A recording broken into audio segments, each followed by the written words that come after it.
The Ukrainian army has been methodically clearing the critical corridor from the southern front lines all the way to Crimea, step by step, over the past few weeks. More than 600 square kilometers of territory have been liberated since 2026. But in recent days, the focus of these long-term operations has completely shifted to a new direction. The target is the Kinburn Spit, a point that is extremely strategic from the perspective of the Mykolaiv port. This area is approximately 10 kilometers long and consists of a sandy peninsula spit region. Historically, this place has been regarded as the key to the Black Sea, and in naval battles of past centuries, it has always been the primary target for fleets. The Kiev administration has been making intense efforts for a long time to expel the Russian forces that have been holding this key point. The mission that the Ukrainian army is trying to achieve has been quite challenging, because the Kremlin had entrusted the occupation activities in this region to a single experienced special unit for a full 3 years. This unit was the 337th Regiment under the command of Russia's airborne elements. However, on the Kiev side as well, quite diverse and competent units were deployed to the field against this difficult target. The Ukrainian Unmanned Systems Forces have taken on the aerial component of these operations in full coordination. The HUR Special Forces have supported this process with infiltration operations from land and sea. The Ukrainian Navy's sea drone units have controlled the waterways and surrounded the enemy. Artillery and missile units affiliated with the Southern Operational Command have provided uninterrupted fire support. Additionally, the Atesh partisans have formed the most secret piece of this large network, with the intelligence they provided from within. In other words, everything was ready to expel the Russian soldiers from the Kinburn Spit. All these Ukrainian military elements were conducting intense fighting at intervals at the entrance of the Dnipro-Bug estuary. As of today, the balances in the field have completely changed. Now, Russian soldiers have begun to withdraw from this strategic sandy area in quick steps. The withdrawal first started from the northern and western coastal strips of the region. Russian soldiers preferred to head toward the interior of the Kinburn Spit and the mainland. They are carrying out a quite hasty movement toward the east and south directions that they consider safe. This situation does not mean a full rout on the Kinburn Spit, but it means the complete evacuation of the forward lines. The coastal strip has now turned into a dark gray area that neither side controls. So, why couldn't the Russian units forced to leave the Kinburn Spit hold their ground here? There are two different reasons for this. The first is the incorrect strategy that the Kremlin has been applying on the Kinburn Spit for 3 years. The second is the drone dominance that Ukraine has established in the airspace. If we look at the first reason, we can understand more clearly why this surprising withdrawal is happening in the region today. The 337th Regiment, tasked with occupying the Kinburn Spit, was operating under one of Russia's most well-known airborne divisions on the southern front. They had been assigned to occupy this sandy peninsula since the end of 2023. However, due to the sandy terrain structure of this area, it never allowed for the digging of deep trenches or the construction of underground shelters. The high groundwater level in the region causes every dug trench to fill with water immediately. This geographical disadvantage turned the Russian soldiers into completely exposed targets against both Ukrainian artillery and the drones in the sky. In addition to all these adversities, this regiment had also found itself in the midst of a serious disciplinary collapse and internal reckoning spiral in the region. During a rotation in the summer of 2025, a major command crisis erupted within the unit. They had violent clashes with the Don Cossack Brigade soldiers they took over the area from, due to command-level issues. This situation was recorded as the clearest indicator of the low morale within the army and the lack of coordination in the field.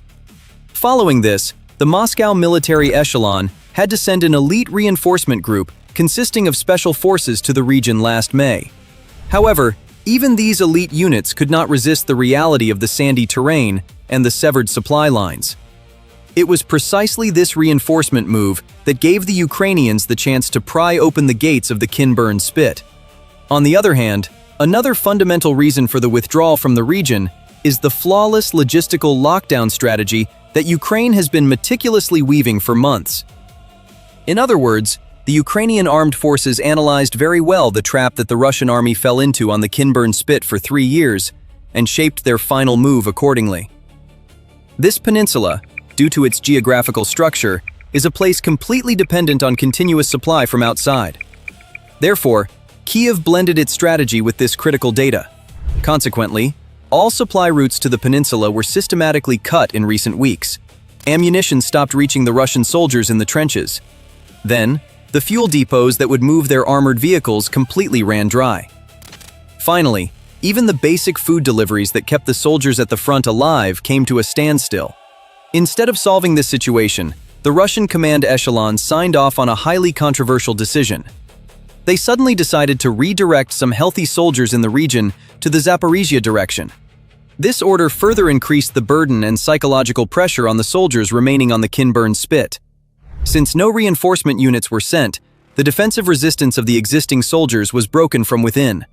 Only what are termed remnant units, small and extremely exhausted groups, were left in the positions.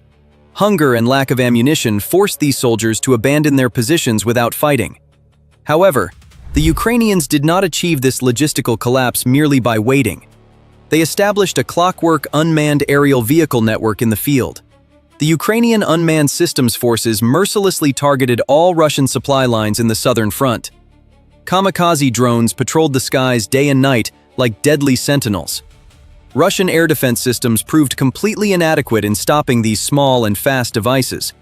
All of this further devastated the Russian units on the Kinburn Spit, which were already facing indiscipline, lack of supplies, and other negativities. Kyiv, in order to make the foundation of this success even more solid, continued its operations to ensure that the Russian units fleeing the region could never set foot here again. Moscow's logistical supply on the front lines generally flows through railways. Therefore, a much larger and deeper logistical network was being destroyed in the background. In recent days, a very critical development occurred on the Dzhankoy to Kerch line in Crimea. Ukrainian drones targeted a Russian cargo train. The diesel locomotive of this train departing from Moscow was hit with a direct strike. Following this attack, all railway traffic in Crimea had to be suspended. The paralysis of the railway network dealt another major blow to Russia's capacity to transport ammunition to the front. The Dzhankoy station is literally the beating heart of Russia's southern military operations. All military systems extending from Crimea to the mainland must pass through this critical railway junction. The drones stopping the operation of this station means cutting the flow of ammunition and fuel to the front from the heart. In other words, with this kind of move, Kyiv has essentially turned the southern front lines into a dead end for the Russian soldiers who were already forced to flee from the Kinburn Spit. On the other hand, Kyiv's strategy was experienced every day on the southern front highways as well. Russian trucks advancing towards Zaporizhia and carrying ammunition to the front are being hunted one by one. It is clearly proven that the enemy is not safe even 100 kilometers away from their rear lines. In this regard, Ukraine's 422nd Separate Unmanned Systems Regiment has carried out numerous successful operations against these trucks. The latest Kamaz-type logistics vehicles attempting to reach their targets were turned into piles of metal wreckage on the roads. The new generation system that Ukraine has established with these kinds of operations is a much more complex network than a simple tracking and striking process. When reconnaissance drones in the sky detect logistical targets, they relay the coordinates to the strike elements within seconds. In military terminology, this is called the sensor-to-shooter lethal cycle, and Russia's cumbersome logistics cannot keep up with this speed. Russian soldiers are forced to watch the support network behind them being severed while fighting on the front. This was exactly the background of the logistical collapse occurring on the Kinburn Spit. The railways used by the Russian army were halted, and road convoys were destroyed kilometers away. No safe route remained that could reach the soldiers in the region. This situation is quite prone to producing results that will fundamentally shake the balances on the front lines. Because, from the Russian army's perspective, this escape from the Kinburn Spit cannot be evaluated merely as a loss of territory. It is also an irreparable loss of prestige and morale within the army. Soldiers abandoning their positions due to hunger and lack of ammunition deeply shakes the army's overall discipline. The desire of units that have lost trust in their commanders to fight on other fronts also drops rapidly. On the other hand, the latest situation on the Kinburn Spit could lead to much broader perspective results. Russia, forced to withdraw from the region, may also largely lose its strategic surveillance capability over the Black Sea, because Russia was using this strategic area as a massive electronic warfare umbrella as well. All signal jamming and precise GPS spoofing operations targeting the Ochakiv and Mykolaiv regions were being managed from this sandy area. Now, the plug of this electronic shield has been pulled, and Ukraine's digital communications infrastructure in the region has taken a deep breath. When the Kinburn Spit is completely lost, the westernmost end of the defensive shield protecting Crimea will be broken. So, does the Kremlin have a chance to stop this approaching end? The Russian command echelon will now have to transfer soldiers from other places to fill this physical gap that is formed. This move means that the already strained other lines will weaken even further, because the constant patching effort eliminates the Russian army's flexibility. From the Ukrainian army's perspective, this withdrawal contains numerous advantages. First of all, the direct Russian artillery threat over the Mykolaiv port is beginning to be largely eliminated. The possibility of the port reopening to trade in a safe manner is gaining significant strength. This is truly critical, because the capacity of the Mykolaiv port is at a level that can shoulder nearly 1/3 of Ukraine's total agricultural exports. The port's closure for years had been causing an artificial constriction felt even in the global food supply chain. Now things are changing. With the Kinburn Spit becoming safer, the Black Sea grain corridor will now be able to be used much more smoothly and at higher capacity. For the Kiev administration, which is going through economically difficult days, this development is a vital lifeline. Militarily, Ukraine has proven to the whole world that it has seized the logistical initiative in the south in a dominant manner. The turning of the Kinburn Spit region into a gray area has created new and surprise opportunities for Ukrainian Marines. A small bridgehead to be established in this sandy terrain could collapse the defense of the entire Kherson region from behind. In this way, Ukraine will be able to transport its own fuel and ammunition to the forward lines much more safely. Ukrainian units with improved logistical lines will be able to increase their pressure in the south much more rapidly. Russia, on the other hand, unable to provide supplies in the south, will find itself increasingly squeezed into a narrower area.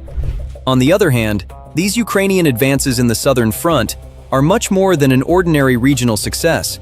This situation will gradually isolate the Russian defense lines in the Kherson region. The Russian positions on the eastern bank of the Dnipro River are in danger of coming under more pressure from the west. Ukraine can use this deadlock to cross the river much more comfortably and with fewer losses. The possibilities of outflanking the Russian defense with coastal operations may now be the most realistic scenario on the table. The ultimate strategic target of all these chain tactical events is, of course, the Crimea Peninsula. The withdrawal occurring in the Kinburn region may mean that the western end of the peninsula's corridor is left completely unprotected. Ukrainian units can exert a much more balanced pressure from this point toward the borders of the peninsula. As Russia's supply routes narrow, it will become impossible for them to deliver the resources needed to defend Crimea to the region. The closure of the railway lines to the Kerch Bridge to civilian and military traffic is just the beginning of this squeeze. Therefore, Ukraine can use this situation to draw Russian forces into a large and deadly trap. If the drone operations continue uninterrupted at their current intensity, Crimea could turn into a complete dead end militarily. Russian soldiers may be forced to fight with only the limited ammunition they have, without logistical support behind them. The will to fight of unsupported units will begin to erode within weeks. This will, over time, prepare the ground for the complete internal collapse of Russian resistance in Crimea. Of course, this is not a simple scenario that will happen tomorrow morning, because the Russian army has constructed very layered and deep defense lines in the region. It is also known that they have concentrated the majority of their existing air defense systems over Crimea.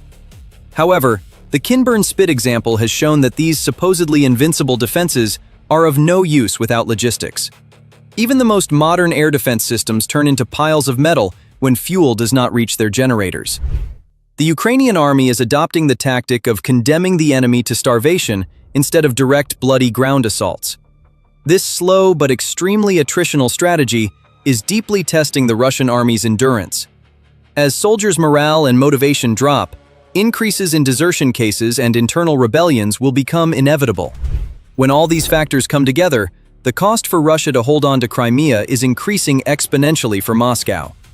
Ukraine will definitely use this unique opportunity to establish complete naval dominance over the Black Sea, because from the Kiev administration's perspective, there seems to be no better opportunity than this. As the physical security of the coastal strip is secured, unmanned naval vehicles will be able to carry out much deeper operations. This spiral could restrict the Russian Black Sea Fleet's area of operations all the way into the ports. Such a regional withdrawal chain in the south has the potential to change all the balances of the war. In conclusion, the latest developments occurring on the Kinburn Spit are not an ordinary front movement. This situation is the clearest proof of how Ukraine is rendering the enemy's logistics inoperable using modern technology. Even an elite unit like the Russian Airborne Regiment has been forced to abandon its positions when left without supplies. The striking of the railways leading to Crimea and the destruction of logistical convoys are the main pieces of this subtle strategy. Ukraine is step by step suffocating its enemy and expanding its sphere of influence in the southern front. Russia, with its diminishing resources, is feeling the difficulty of defending this vast and challenging front more and more every day. The increasing isolation of Crimea and the severing of its supply lines are giving very critical clues about the future of the war. The military movements that will occur in the southern steppes in the coming months could become a factor that will determine the real winner of this logistical war. So, what do you all think about this? Will Ukraine's systematic logistical lockdown strategy, which it has been sustaining for months, be enough to render the Russian army completely defenseless within Crimea? Or will the Russian command echelon completely change its logistical networks and direct new and unexpected reinforcements to the region in order to stop this attritional advance?